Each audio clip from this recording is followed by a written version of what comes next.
Thank you for inviting me, and thank you also for the kind introduction. And I will go ahead and get started.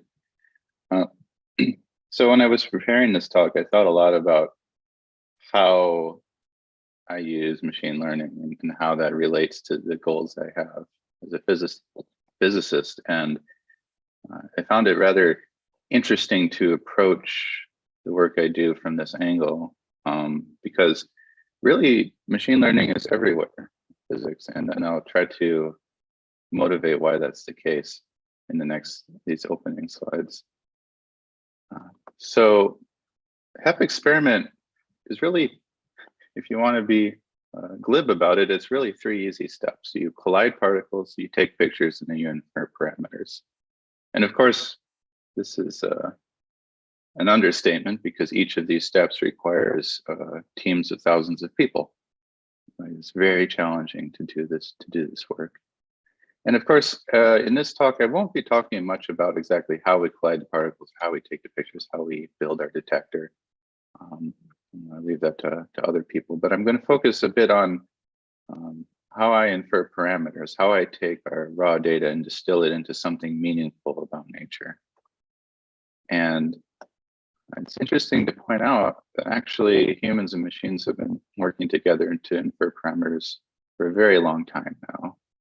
As you go back even to the 1950s, when we were using bubble chambers to investigate how particles would travel and interact with matter, you would again take pictures, in this case literal pictures of tracks in a bubble chamber as they go through, and infer various D meson decays.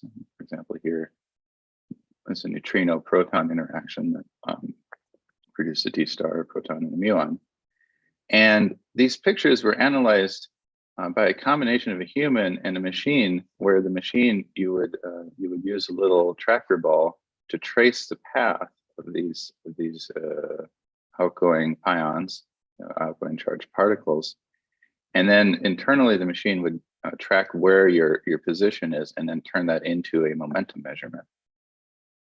So that's a rather very close-knit human-machine interface. We've come a long way since then.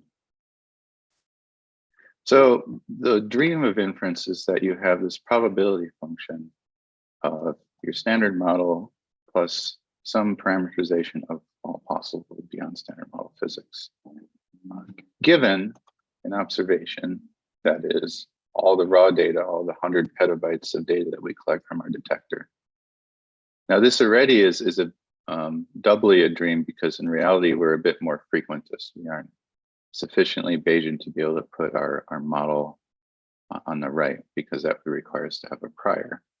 So what we do instead is we say we have probability of all our raw data given some BSM model space. And that allows us to ask frequentist questions like whether or not one BSM hypothesis is more or less likely than the other.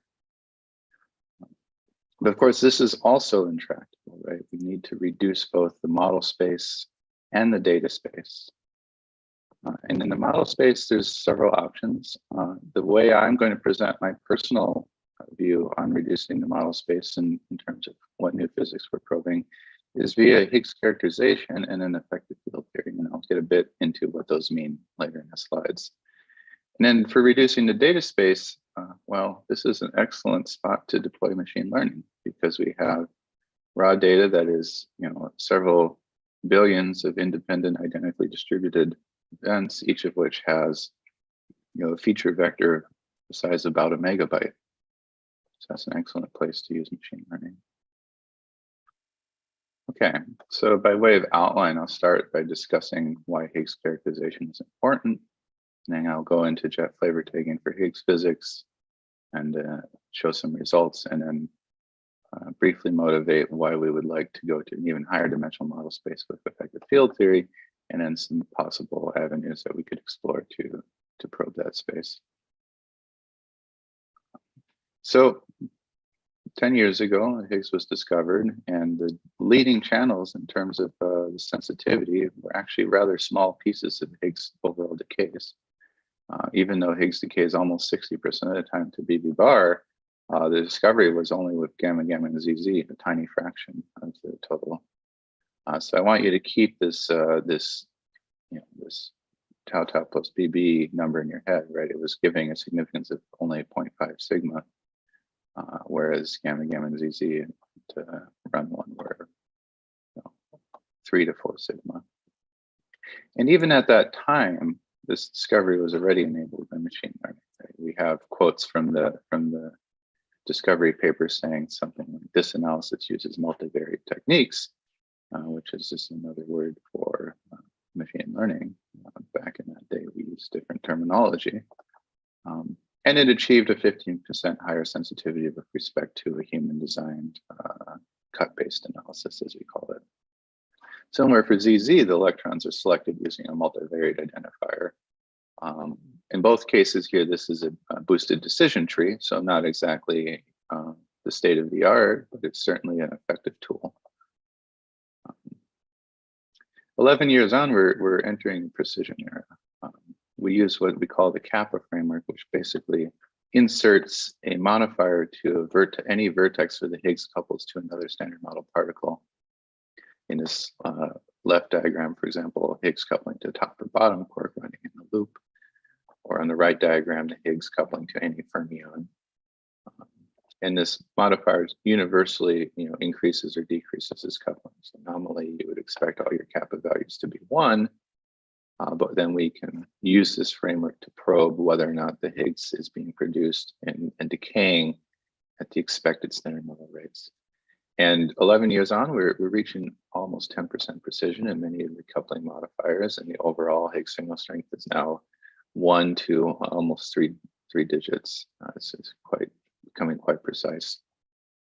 And that's really only possible through a combination of all the different production and decay modes. And we're projecting even a few percent precision in HLHC. So we have even more precise results to look forward to. You can tell here, for example, the B coupling at the time of the discovery had a huge uncertainty, and it's slowly shrunk over time to the relatively high precision that we can probe the Higgs coupling to B quarks now. I'm going to go through how that happened a little bit. But first, I want to just say why I think we need to do this. So I see the Higgs boson as a tool for discovery. I like to think about high transverse momentum, as was alluded to in the introduction. So here you actually are probing a very different energy scale, because now you have the leading production mode is a gluon fusion box diagram, where you have an outgoing gluon to recoil against the Higgs and balance the momentum. And this loop here is very energetic, right? Because we can talk about momentum into several hundreds of GeV.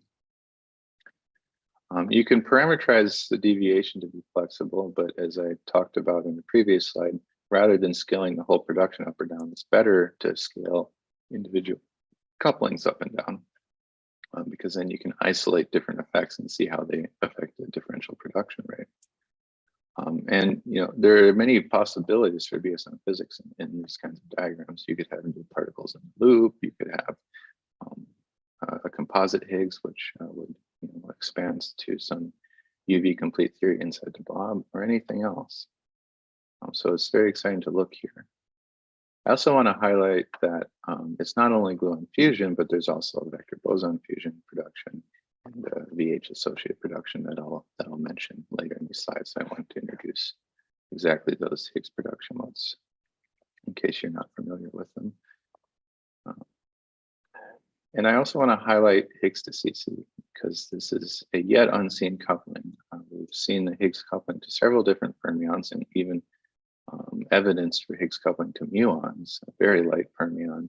And we have this many orders of magnitude relation set up by the electroweak symmetry breaking and the Yukawa mechanism that requires the fermion mass and the Higgs coupling to the fermions to be related.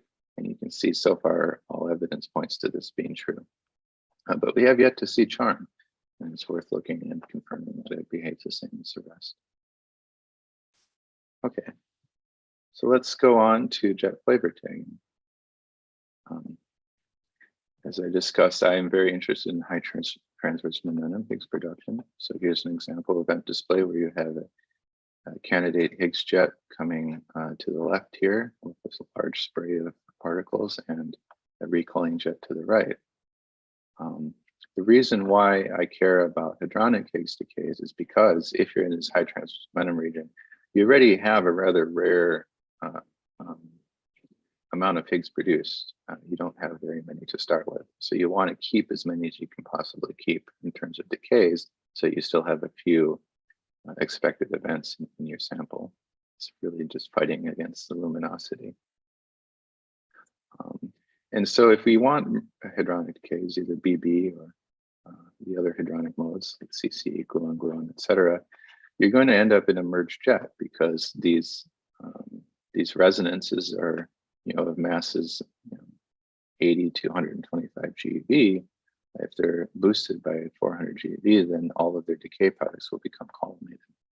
And then the challenge is, how do you tell a collimated WZ or Higgs jet from a quark gluon initiated jet? And furthermore, the challenge is magnified by the fact that there are many more quark or gluon initiated jets. So QCD is a stand-in for any generic process where there's no electroweak resonance. And we have something like 100 million events in our run-2 data sample in this region of phase space, only a few 100,000 hadronic Z events, and only 1,000 H2BP. So it really is, not even finding a needle in a haystack. I feel like it's separating hay from straw because they're so similar.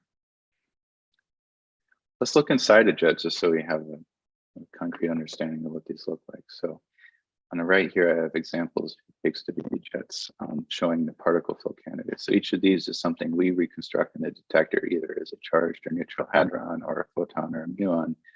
And we can tell these particle identification because of the way we designed our detector. And I won't get much into how the particle flow works, but at the end of the day, we have a collection of a variable number of 4 vectors with variable different labels for the species. And somehow the cluster, the information about how they're clustered, how these, let's say these 2 prongs are separated, is giving us hints as to what kind of initial state produced this signature of particles in the detector. But a typical jet here is going to have hundreds of particles. So it's very difficult to imagine how a human design algorithm can make sense of all of this. We've made quite impressive progress with human design algorithms, but I'll show how the machines end up inevitably doing a much better job. And I'm not showing in this picture what an additional handle we have is that we can tell if these particles are produced at a distance away from the initial collision point. So you can imagine this diagram being a XY view of the CMS detector. So the proton beams are colliding into the page, and then out comes various jets of particles. And certain particles, for example, B hadrons, tend to live a bit longer. They have a long lifetime before they decay into pions and kaons. And that produces a secondary vertex. And we can actually detect this flight distance. It's on order of micrometers to millimeters, depending on the case. And that is actually an additional handle to tell whether or not you have a B hadron in the event, which lets you know if you have a B quark. And so we have to distill all this information. Let's see how we can do that. I want to just say as an aside, once upon a time, HBB was considered a discovery signature. Back in 2009, before the discovery, there was this inaugural Boost conference, which was all about boosted jets. And in that conference, they said, we expect 5 sigma sensitivity in boosted VHBB with one data. Now, fast forward 10 years, we actually observe VHBB and CMS, but we actually don't use merged jets. We use a resolved 2-jet system. And it's interesting to look at how that would have gone. But in some sense, the false promise was overall a good thing because it spurred a huge industry of interest in this final state, interest in understanding what could be done here. And I think it's no doubt that the explosion of interest here I'm showing the number of papers that cite this original idea as a function of time, really enabled us to get the gains that we needed. So what do we need to do? We need to find a sharp mass peak with well understood efficiency. So that is a narrow bump. And we do that by having good jet mass variable and good flavor taking calibration. And we need to suppress and understand this overwhelming QCD background. So we need excellent flavor taking performance, orders of magnitude background rejection, and it has to be independent of mass. And I'll get to why in a little bit. So if you were to start working on this, your first thought may be, well, let's take each B. And, well, sorry, let me start with mass. Mass is an interesting variable because it's mostly still human designed.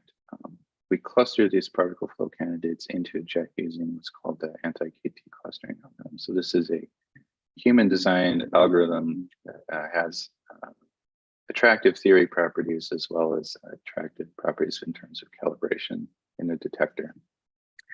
But when you cluster these candidates, sometimes you get candidates that you don't want in the jet.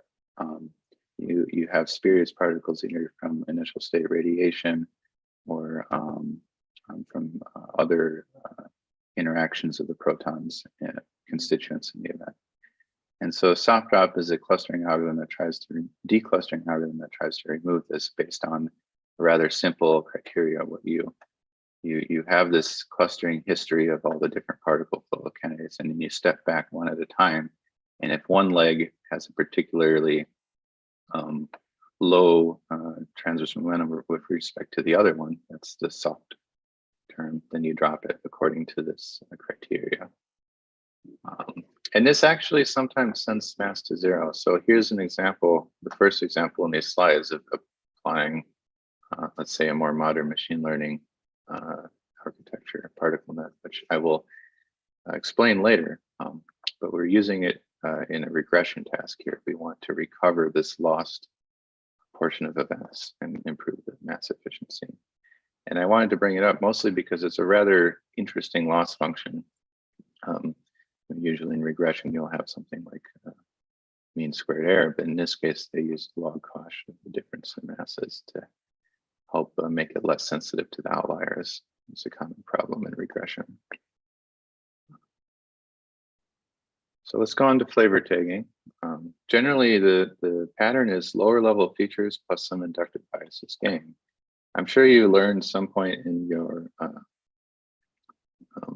lectures that in principle, a single layer MLP can do anything you want with sufficiently wide layers. It's sort of the universal function approximator theorem. The problem is you can never train that. You need to have some inductive bias so that you can actually get these things to converge. And so here I'm showing several different receiver rock plots. So you have generally you want to be in the lower right in all of these plots. That's a better BJet efficiency for low misidentification probability. And you can see we can get these 2 orders of magnitude rejection with many different algorithms, including ones that were available even in run 1 of the LHC, so during the discovery time. But you can see already just, pick your favorite efficiency point, let's say 70%. You can see just from run 1 to the latest taker, we already have something like a factor of 5 improvement. And unfortunately, I couldn't find a plot where the latest and the oldest taker were on the same plot, because you can see how this is an evolution over a long time, 2013, 2018, 2020. And so if you look at the latest taker, you can see there's another factor of 5. So effectively, we've improved our background injection by an order of magnitude by exploiting fancier networks, essentially. So started out with a multi-layer perceptron on a few variables, and had more variables, and then the latest one is sort of a convolution plus a recurrent gated recurrent unit plus the MLP to sort of summarize all the features on several hundred level observables. And I'll show an architecture that is inspired by DeepJet in a moment, so you can, if you're very curious about the architecture, you'll see what it is. Now, I said that we have to understand the peak, right? We have to understand how often this basically, whether the signal efficiency, which is all done in simulation, matches that in data. So you have to find a data control region to calibrate these takers. And interestingly, there's a really excellent paper that describes how we calibrate these C and B taggers via template fits to 3 different production topologies, each of which is very highly enriched in a particular jet flavor. So for example, the W plus charm has almost exclusively charm jets. The TT bar region, you can find a very rich, 80% pure B jet selection. And then in Drauyan sort of Z production, you can also find a very rich collection of light flavored jets. And so using these 3 regions to play off each other, you can get a calibration scale factor uncertainty down to something like 2 to 5%, so quite precise. Generally speaking, when we do these calibrations, what we find is the scale factors dictate performance.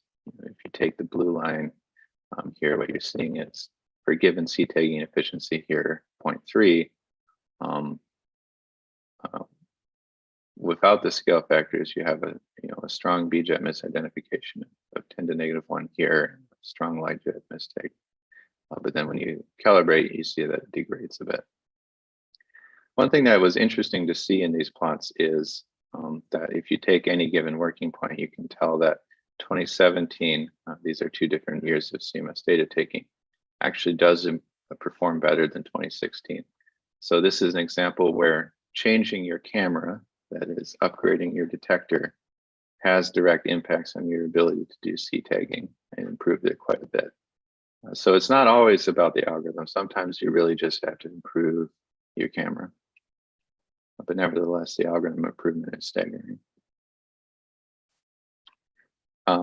So far I've been talking about single jets, but one interesting result from now quite a few years ago is that it may be better to actually consider both subjets of the large radius jet. So thinking about back to that resonance decay, Higgs to BB or Z to BB, you're generally going to have 2 alkaline B quarks that are reasonably separated because of the heavy Z mass. But they'll still be sufficiently close that there may be some overlap in the particles that are coming from the hadronization of those quarks. And what we find is that if you train a machine learning algorithm using all of the constituents of the whole jet, instead of factorizing the problem into 2 subjets, you get an improvement of factors of 2 to 5, depending on how you look at it. So yet another rock plot, you should look at the AK4 orange versus the dashed red versus the blue. So you can see how that factor 2 really made a difference. But these are actually rather old algorithms. CSV and double B are both MLPs. Actually, no, CSV is a multi-leg perceptron and double B is actually a BDT. One downside though is if you consider the whole jet, you don't get to use the same calibration techniques I showed on the previous slide. You have to do something a bit fancier, which I'll get into later. Nevertheless, double flavor tagging has made similar incredible advances over the last few years. And again, like single jet tagging or single flavor tagging, the lower level features plus inductive bias get you the gain.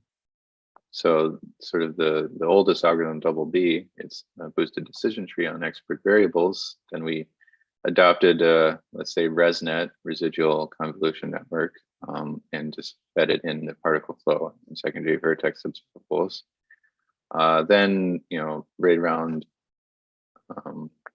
more recently, we have this recurrent neural network architecture, again, using particle flow and secondary vertex. And then the latest and greatest here, the one that shows an order of magnitude improvement over double B, is a graph neural network. So again, in only a few years from 2018 to 2022, we see this order of magnitude improvement in background rejection. So I figured you would be interested in seeing some architectures. I'm not used to showing these slides because usually these are details, but I expect this at some point in this curricula, you talked about graph neural networks. But the basic idea is that you have a bunch of nodes and you try to connect them based on some clustering, in this case, k nearest neighbor algorithm. And then you take all of the nearest neighbors and you do some sort of function transformation on the two nodes feature vectors to get you a new node feature vector. And then you repeat that several times and you get to sort of an end stage fully connected MLP. And of course, all of these, the loss function is cross entropy, categorical cross entropy. That's sort of uniform, universal, although sometimes there are penalty terms, and I'll mention that later. Deep double X, one of the other modern taggers, which is also similar to Deep Jet, uses this idea of basically taking all the feature vectors, doing a convolution only amongst the features of the particles, so not convolving the particles, only the features, and then feeding it to a recurrent unit so that you can have you can collect information from several particles and condense it into some latent variable, and then lastly put it into a dense network. And gets you your double B or double C tagging discriminator variable. And just to sort of, let's say, jumpstart the algorithm, you give it the expert variables that were used in the old BDT sort of at the end. So that's a nice way to jumpstart your performance and make sure that you can at least do as well as the old algorithm. But now having these charge neutral particle flow candidates in the secondary vertices really gives you that added performance. Okay, now I showed you all of this, and of course, state of the art is always a moving target. There's always a better model. Currently, transformer models are sort of the best performing. So there's this thing called Partha, the particle transformer, that has the highest background rejection rate at 50% BB tagging efficiency of any algorithm so far. So now we're rejecting QCD jets by a factor of 10,000. And still, interestingly, one common criticism of transformers, right, is they have a huge number of parameters.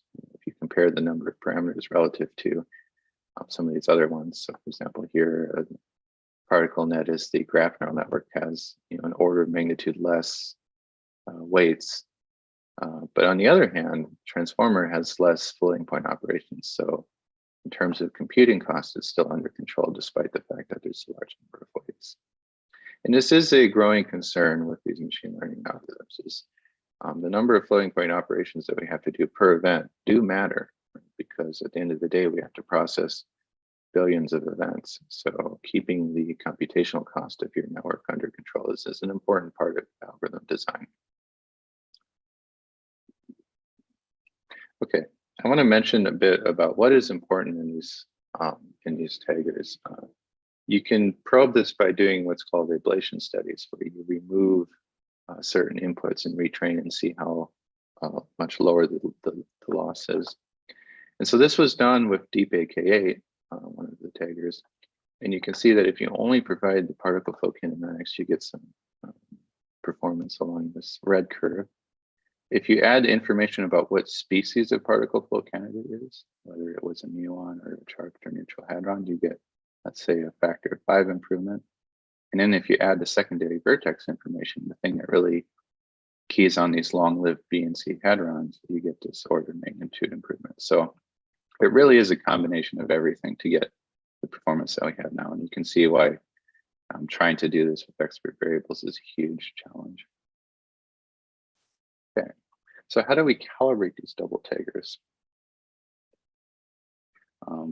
Like I said before, since we can't create an enriched sample of single B or C tags, we have to do something to find an enriched sample of double B or C tags that are not our resonance.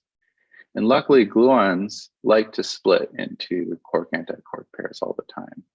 The big challenge, though, is that most of the time, this splitting comes near a gluon to gluon vertex. So it's just a sort of QCD cascade from a virtual gluon to a slightly less virtual gluon that still lands in your jet cone.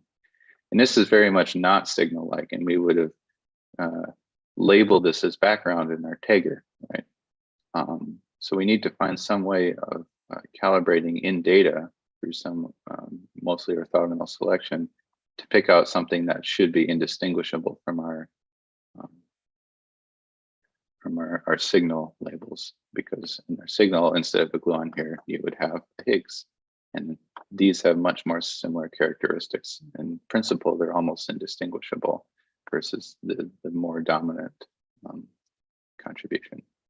So one way to do this is to select soft muons, because one of the characteristics of long-lived of these heavy B hadrons is they tend to decay semi-leptonically. So you'll have a muon in the jet. But this another approach is to just train yet another machine learning algorithm, which is called SFBDT, that tries to prefer jets that have a low parton level gluon energy fraction. So at truth level, you can tell how much of the jet is made up of parton level gluons versus B and C quarks. So this is done, and you again use a template fit using these different purity regions to constrain the relative components.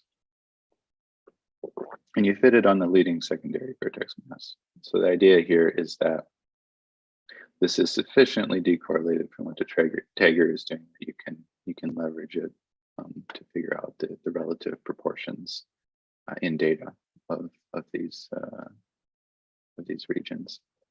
Now, sadly, the uncertainty is much higher than in the single jet calibration. Instead of 2 to 5%, like I said before, we have something like 30%. And this ends up being the dominant systematic for many of the results that I'll show later. So I just wanted to highlight that fact. Improvements in how we do our data to simulation calibration would significantly improve these analyses.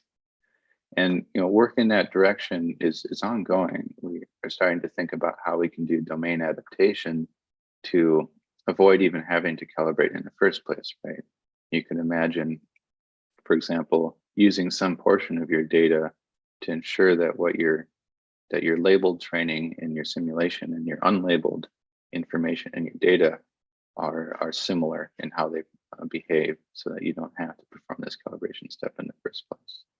So I think that's really the future here. But all that to say, if we come back to the discovery channel MVAs, we saw quotes like 15% improvement.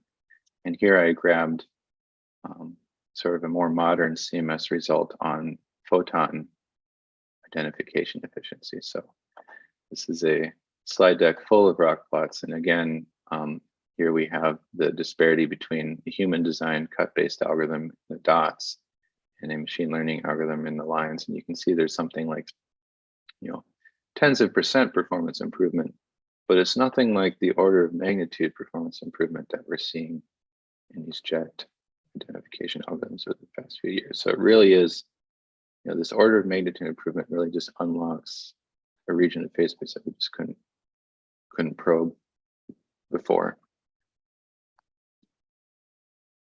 So I want to spend a little bit about discussing how we model our background. So QCD is in some sense impossible. It's too expensive and unreliable to model from simulation. And also there's just so much of it completely swamps our signal region, even after the factor of 10,000 background rejection. So we have to extrapolate the yield from control regions. And the kind of a popular modern take on this is to use a differential alphabet method. So the alphabet method is basically this idea where you have a signal. This is represented by the orange Gaussian distribution, and you have a background. These are contour plots, a background represented by the blue contour lines.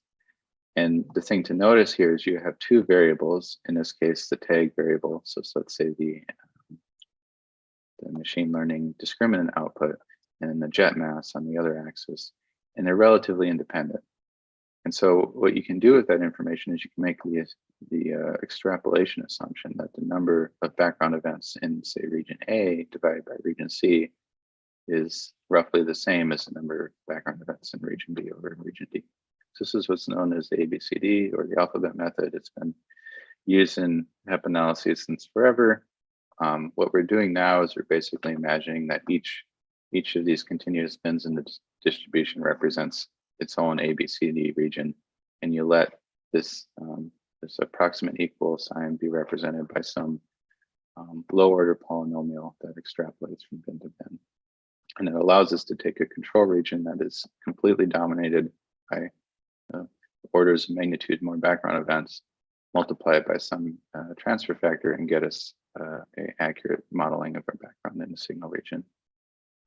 Now, of course, there's a required assumption. I said it earlier that you have to have minimal correlation in your background between the two variables that you're using with this method. And of course, there's many ways to accomplish this in design. There's a few techniques that are in the literature that I link here, including, for example, adversarial training, where you actually put a penalty term in your loss function. So here's an example where the training loss is not just cross entropy, it's cross entropy plus an additional term to penalize preferring a particular signal over background. By basically, you don't want the network to learn the jet mass.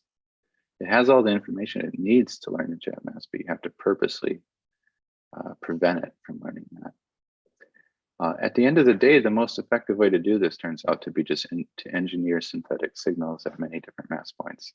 So if you have basically an example of a signal event at any given mass point, the tagger will never prefer to isolate a particular mass point.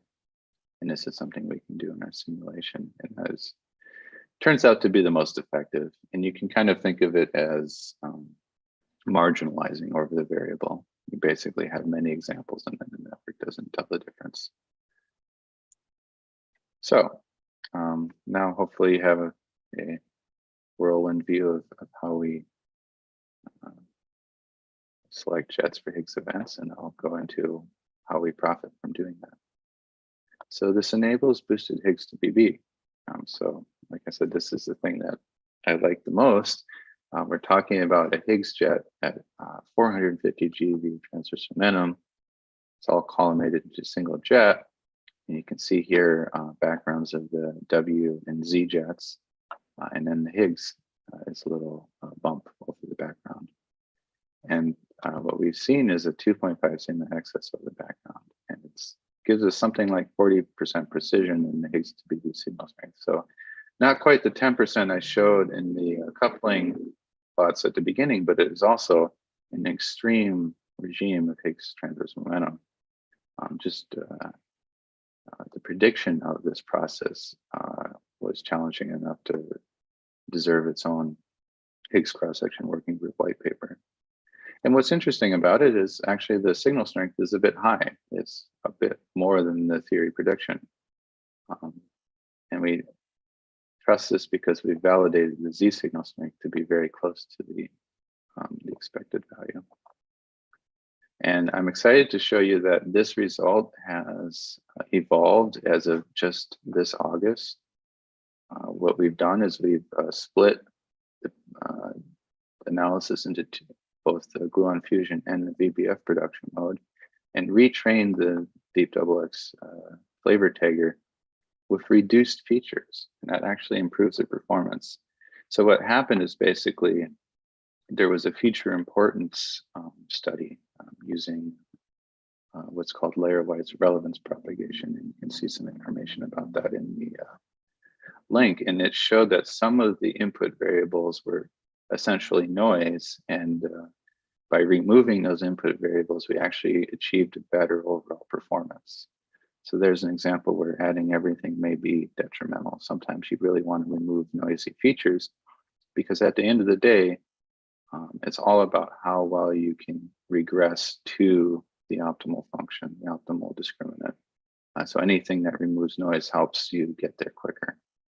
And it really shows, because take a look at this Z peak versus the Z peak on the previous slide. It's much more pronounced. We have much less background. And what we found actually is the excess that was in the previous result, that 3.7 times the standard model signal strength, seems to be more compatible with VBF production than gluon fusion production. So that's intriguing. Here's a likelihood scan showing the same information, and we can see that we're over 2 standard deviations away from the standard model. So this is, very new. and it's really profiting from these powerful neural network taggers. I also want to mention this is BHCC. Of course, detecting the Higgs to charm decay is a high priority task for CMS.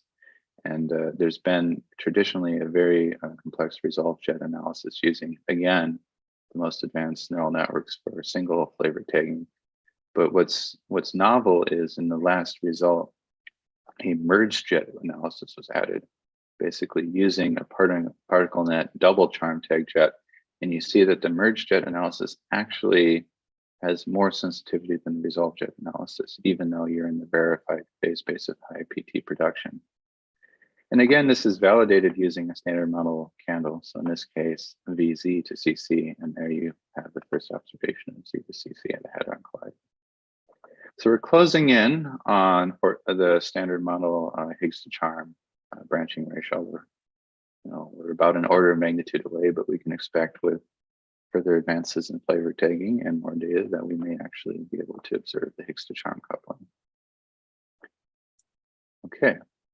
We've also done this in the gluon fusion at high PT, and again, much like in the other in the H to BB analysis, you have a single CC tag jet. You have this large background that is using the differential alphabet method to constrain, and you again see peaks of W and Z, and less so a peak in Higgs. Unfortunately, this analysis can't quite achieve the sensitivity as H2BB because, after all, Higgs decays to charm 20 times less often than it does to B. So our upper limit is proportionally lower. I want to mention di-Higgs because that's, of course, a big push in CMS to probe the trilinear coupling. And again, here, adding a merged jet channel really improves the overall limit on di-Higgs production. So you can see these previous ones used resolved variations of mostly hadronic Higgs decay. So now we have two Higgs. So you have things like Higgs to BB, Higgs to gamma gamma, Higgs to BB, Higgs to tau tau. You see Higgs to BB in a merged jet topology is one of the leading sensitivities. Here it's showing, at what transverse momentum does the jet become merged? You can see even at transverse momentum of 200 GeV, if you use a large enough radius jet clustering, you get most of your Higgs reconstructed. So this is where we want to be. We have a high reconstruction efficiency. We have all the information of the jet in this, all the information of the resonance decay in a single jet.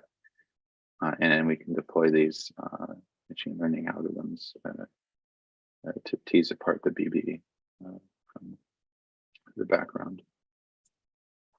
And this also enables us to, for example, probe for the first time that this quartic coupling between two vector bosons and two Higgs exists in nature. It's been, the absence of it has been excluded at 6 sigma. So that's quite nice. Unfortunately, for the trilinear Higgs coupling, kappa lambda, this merged jet topology is slightly less sensitive, and that's mainly because there's a large interference in the standard model between the trilinear production and sort of, I don't want to say non-resonant, but non-S channel di-Higgs production. Here's an event. I just want to show how complex these two jets are, and there's no way human could do this. We need our help. Okay, so only have what 15 minutes left, so I'll kind of give you a forward-looking a portion of the talk for the remainder. So as I said before, I use the Higgs boson as a tool for discovery, and I focus on high transverse momentum. And what's in the blob? Is it something else? What kind of high energy interaction would show up here? And can we see inside it? In principle, we're colliding protons at an energy of 13.6 TeV as of this year. If there's any resonance at or below that energy scale, modulo the photon luminosity, we should be able to produce it directly. And there's a whole litany of results in several different analysis groups that are probing various beyond the standard model resonances. And the sort of universal picture that's emerging is there's no sign of a resonance at or below 1 TeV. So here you have the limit of some lower mass limit of some beyond standard model resonance. And you can see the 1 TeV line basically is excluded in every model. So there's an apparent gap between electroweak scale and the scale of new physics, whatever it is. You know, the electroweak scale being the scale of the Higgs fab, 246 GeV. So we're physicists. When we have a small ratio, 246 over 1 to 2 TeV, what do? We Taylor expand. So let's do that. And this is the basic idea behind standard model effective field theory. You have some new physics at a scale lambda that you can't directly access because its energy is higher than the energy of the LHC. But nevertheless, it has indirect effects at the LHC scale. So you perform a series expansion in 1 over lambda, and you see what effects you would see in the tails of your standard model distribution. And you can enumerate all the standard model symmetry preserving higher dimension operators. This is what we call standard model effective field theory. Turns out, if you look at the standard model Lagrangian, this is what I'm representing here. The next order is mass dimension 5, of which is actually only one operator, the Weinberg operator. But that is mostly to do with neutrino mass, and it doesn't have much effect at the LHC. If you go to dimension 6, now we have a 1 over lambda squared suppression of the effects. You now have 2,500 different operators to deal with. So this is a huge model space. I want to motivate this from a historical perspective. The classic example of EFT is Fermi's interaction for beta decays. You have this true theory of electroweak interactions where you have the W boson mediating the down to up quark transition by way of a lepton current. And if you look at it at an energy much lower than the mass of the W, you can describe it effectively by a 4-point fermion vertex with a coupling G Fermi. And the thing to notice here is this G Fermi has units, right? It's mass on the bottom. And amplitude is not going to have units. So you need something on the top of this equation to cancel out that unit. And what that is essentially the Mandelstam variable of the interaction. So all I'm saying here is that the higher the energy of the interaction, the higher the energy of the vertex, the larger the deviation, essentially. So there's always something here to cancel out the lambda square. It's either going to be the Higgs Vev or it's going to be some characteristic energy scale interaction. And so that's exactly why high PT Higgs is so important for these SMEF searches, because these extensions can easily change the Higgs PT without spoiling the inclusive cross-section. So even though we've measured the inclusive Higgs production cross-section to 5 to 6%, we still have a lot of room for deviations and tails due to new physics that would only show up if we actually probe the high PT Higgs behavior. And here I'm just showing the 2 parameters of leading effects, that is an anomalous gluon coupling and modifying the Higgs to top quark coupling. But we need a unified basis for this global fit, and that's provided by what's called the Warsaw basis. And that provides at leading order, just for gluon fusion, 7 different new interaction vertices, and for all production modes, over 17. So here's an example of all the different Higgs production modes and the different kinds of SMEF operator coefficients you can insert into the diagrams to lead to beyond standard model behavior. So we have a very large phase space. In general, there are you can impose flavor symmetry assumptions to reduce the 2,500 parameters down to something a bit more reasonable. You know, here's 17, but you could have, there are analyses published by Siemens probing 26 independent dimensions in this parameter space. So it's really a very exhaustive parameter space. It's very difficult to design analyses for it because you have to think about how to design your selection, design your binning to key on the particular deviations you're interested in. In this example, the two operators is rather simple, right? If you use PT of the Higgs as your observable, you'll do a pretty decent job. But if you start to think about, higher dimensional parameters, you need to correspondingly increase your observable space to retain enough degrees of freedom to constrain your fit. So that's what I see as the evolution of Higgs couplings. As we go to HLIC, we'll have 20 times the increase in luminosity. One view is a modest increase in the statistical precision on the signal strength.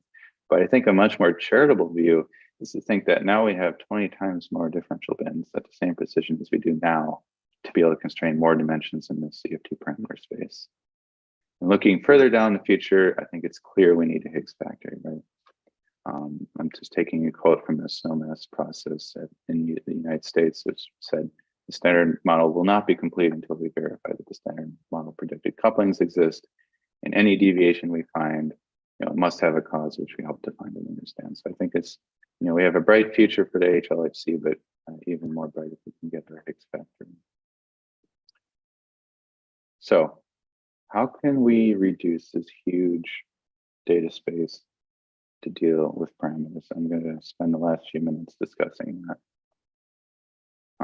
So I want to come back to this frequentist dream I showed at the beginning. And now let's hypothesize that our model space is completely described by effective field theory. So we know what our model space reduction is. Now the question is, how do we most effectively reduce our data space in the most general way to probe this still high dimensional model space, 2,500 parameters? And one nice way to think about it is to come back to the drawing board and think about the Neyman Pearson limit that says basically the ratio of the probability of a given observation given that particular hypothesis over a different hypothesis is the most powerful test statistic for a given size. So this says a specific meaning in statistics, right? Power is the ability to reject the null hypothesis when the alternative hypothesis is true, and size is to make sure that you accept the null hypothesis when it is true. And I think it's nice to see it in practice because this R is underlying a lot of the results that were shown already. So I've cooked up a simple Gaussian model here where here's the two-dimensional parameter space. Here's where we are, and here's the two-dimensional observable space. So it's animated. Hopefully it works all right. But you can see as I move around in the parameter space, the observable space morphs correspondingly. And so these are all different hypotheses, and you would like to have the most powerful test to tell these different hypotheses apart from the dashed probability density that is represented by the null hypothesis. And it turns out if you take only 20 samples from this model and maximize the joint probability ratio, you get these contours here that are very, they home in very quickly on the true parameter of this model, which is represented in the square. And now I beg you, could you do this by just looking at these scattered data points, what the hypothesis they were drawn from is? I think it's incredible that it is so sensitive with so few data points. So that's sort of the motivating reason why we want to use this likelihood ratio. That's why I want the probability in the first place. But the reality is we cannot compute P of X given theta in our real data because of all the latent variables. So theta represents some theory parameters over on the right. As these theory parameters directly influence the cross-section of parton level kinematics. But then when the parton level kinematics get passed on to the hadronization and the showering and hadronization, you introduce latent variables, for example, the splitting functions, eventually the different hadron decay modes in Pythia, and then even further the detector interactions. As these final state particles pass through the detector, in our simulations, we sample from some probability distribution about how a given final state particle would interact with the matter. And at the end of the day, if you wanted to compute the probability of a particular feature vector in data, a particular output of particle candidates, or even more fundamentally, a particular combination of voltages on analog to digital converters in the detector output of raw data, you would need to integrate over all of these latent variables, right? Marginalize them out. And that's completely intractable. On the other hand, we can efficiently sample both the probability of a given observation and the associated latent variables, that is the truth information. And we can use that to make a surrogate model using Monte Carlo estimates of the bindles. And this has been the workhorse for high energy physics for decades. And what we're effectively doing is doing this Z integral by filling the bins, right? If you imagine filling a bin in some particular X variable, let's say PT, all of these latent variables are getting integrated out through Monte Carlo integration. Nevertheless, we still cannot get this when we want it. So is there a way we can recover it? I want to talk a bit about, the limitations of bend. But before I do it, I have to change my model a little bit. Turns out the simple Gaussian model is rather annoyingly complex than I've been saying. But luckily, in particle physics, all we're interested in is scattering, and scattering at a fundamental level is a mixture model. If you think about the cross-section as a function of some latent parton level momenta, you have the standard model amplitude, you have the interference term, and then you have the interference term with some other BSM hypothesis. And I've truncated here and not included the pure EFT, the pure BSM amplitudes, because after all, those would be a subleading effect. You would see the interference with the standard model first. And so what I've done here is I've created a proxy for that by having a sum of 3 different Gaussians with different widths. So again, I have a little animation to show as I move the 2 parameters around, you can see that the observable states morphs. And more importantly, I can parameterize how a binned observable space, the rightmost plot, morphs as well.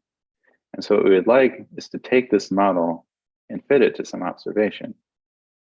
So let's do that. So we can throw a toy from this model and compare the constraints from binned, where I've represented these bins by these gray boxes, to what I would get if I used the full likelihood. Since in this toy example, I still have access to the full likelihood, even though in real data I wouldn't. So let's say the full likelihood is the solid line, and the dashed line is the bin likelihood for a binning of 9. And you can see it's not doing quite as accurate as the true likelihood, but as I increase the binning, it gets closer and closer to the fully unbinned likelihood. So that's great. And this is why binned analyses are so effective. But what if we have 10 observables instead of 2? And you say, I want to have 20 bins in each observable. Now you have 20 to the 10th bins. That's completely impractical to compute. And you're also increasing your integration error every time you add a bin. So we need something that is somehow independent of how we bin our data. And furthermore, we need to think about how actually we're not really probing in latent space, we would rather probe in observable space. And you can still do this in the toy model. You can imagine smearing each data point by some Gaussian that represents the detector interaction, for example. And what you have at the end of the day is some nuisance parameter that acts a lot like one of your parameters of interest. And it's just another parameter that you have to learn. And so now finally, I will tell you how you learn this, but only briefly because I'm short on time. Machine learning for EFT is essentially a regression problem on this R. This is this ratio that we'd like to recover. We can't compute it directly, but we can sample, interestingly, we can sample from R of the joint X and Z. So what we do is we put in an R hat, parameterized by any parameters you like, only as a function of X, and then you regress that to the R over the joint space, and then you integrate over the probability in that joint space. So our hat, that is a perfect place to put a machine learning, a neural network, right? Because you have some parameterized function of some complex input variable X, and you would like to find the best fit function. And so this is exactly where ML4EFT starts. And we can sample from R of X given theta to valued interval, as I showed before. And you can also, in principle, regress the score. So there's a lot of information we have in the so-called simulation-based or likelihood-free inference that are sort of unique to particle physics. We have the latent state, right, because we have this excellent simulation. And so we can use that to compute directly the joint likelihood ratio or the joint derivative of the likelihood ratio. These are all available. And this is something that generally isn't available. And we can use that to regress the thing that we want, which is the likelihood and the likelihood ratio. So I hope all of you go on to learn how to do this, because I think this really is sort of the next step of deploying machine learning, because we've so far mostly deployed it for classification tasks.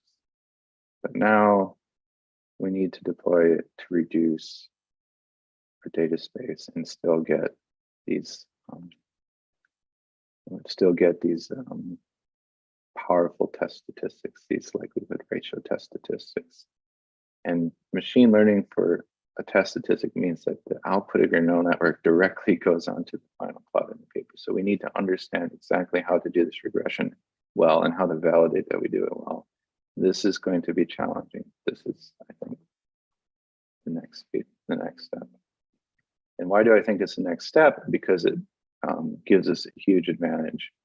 So there's an example paper here that shows a comparison of binned analysis in 2 variables, and unbinned ML analysis in 2 variables, and then unbinned ML analysis using this likelihood ratio,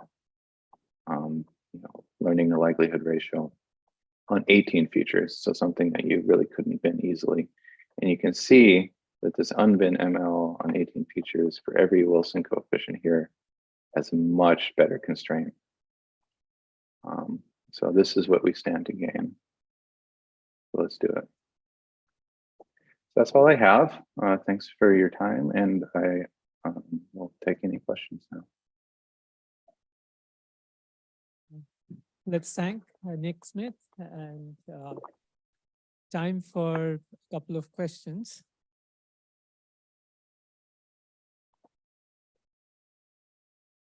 Okay.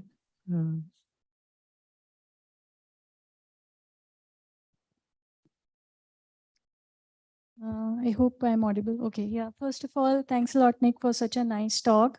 I have questions on slide 23, where you show that the slide 23 may be better if we can go there. Yeah. Or maybe it was the previous slide, their deep jet. Yeah. Right, that deep jet takes in CNN, RNN, and MLP. I'm just wondering what additional features does RNN learn which CNN could not learn? So my basic understanding is RNN is more effective whenever there is some sort of sequence in time. So like, is the performance very different if it is just CNN plus MLP versus CNN plus RNN plus MLP?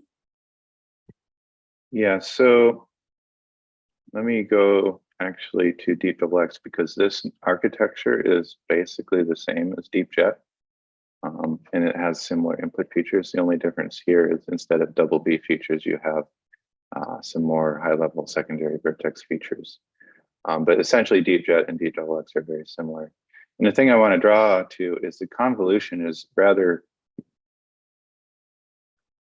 it's maybe not a convolution in the typical sense, because it's not actually convolving different particles features together. It's only convolving the features of the particle itself together. So, I mean, part of the motivation here is, you want permutation and variance, because this particle list in principle, the ordering shouldn't matter. It's just a collection of particles. But unfortunately, with the recurrent network, you are giving it an ordered set of particles, right? You have to choose the ordering. I believe in this case, they're all PT ordered. But yeah, in terms of a network where you don't have this recurrent unit, you only have a convolution of the particles. I know there are algorithms like that. I don't have it in my slides, but there is, for example, ResNet for jet tagging that has been done. So that's a pure convolution. And if I recall correctly, it doesn't perform as well. But it may also be because it doesn't include secondary vertices, for example. I think generally the lesson to be learned here is, although recurrent network, expects an ordering, even if you have an unordered set, you can still get good performance out of it. At least deep double X is not too far away, let's say, from the particle net. Yeah, so the blue versus the pink. Okay. But yeah, I think it's an important question to ask. Could we have, if we had trained a CNN more carefully, could we have gotten the same performance? I don't have an answer for you. Okay, I see. Thanks. There is a ordering, PT ordering, let's say. So that is something which is going in the GRU. Thanks. Then I have another question on slide 39. Quick question, I think. Yes, so the performance of the merged jet, the reconstruction efficiency is better for AK-15. That's a very naive question. So as the radius is increasing, there is more effect from pileup, and hence the resolution would worsen. I am wondering, how does the resolution performance in terms of resolution look like for this AK-15 versus AK-8? Yeah, so in terms of pileup, right, we use the PUPPY pileup mitigation algorithm. So per particle flow candidate, there's an attempt to weight its contribution to the jet by the likelihood of it coming from a pilot vertex versus the primary vertex. And that pileup mitigation algorithm was extremely beneficial for AK-8. Even now, CMS is adopting it for narrow radius AK-4 jets. And I think that the answer here is that PUPPY does enough of a job of suppressing pileup that even in the larger radius jet, we don't suffer too much from the resolution degradation. It's much better to increase the reconstruction efficiency, right? Because, the other side of this plot, right, is a falling spectrum of the production rate, right? Higgs production as a function of PT is falling, approximately exponentially. So if you can increase this reconstruction efficiency, even if it's lower resolution, which it should be, as you say, you gain so much in terms of statistics that you still profit. I see. Okay, thanks a lot.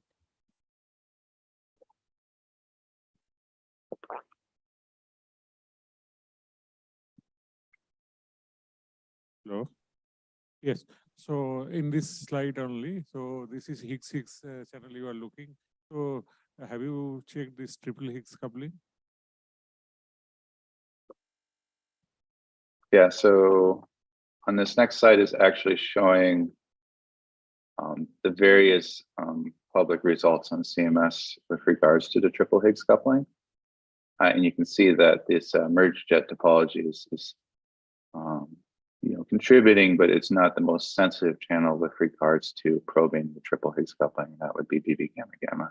Okay. And you can see here the constraint is something around, plus or minus 3. So you're still a ways away from standard model sensitivity to triple Higgs coupling, but we're narrowing it quickly. Hopefully that answers your question. Thanks. Any other questions?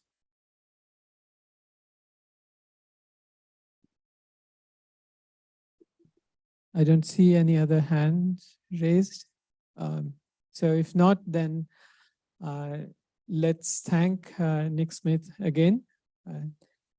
Thank you. Thank you. Have a nice evening. Thank you. And we want this this workshop come school to be a series. And in a later one, we have told this to all online speakers that it will be great to have you visit and be part of the school. Yeah. Thank you. I think it's an excellent initiative. And really focus on where can we deploy machine learning to improve health. So thank you for organizing it.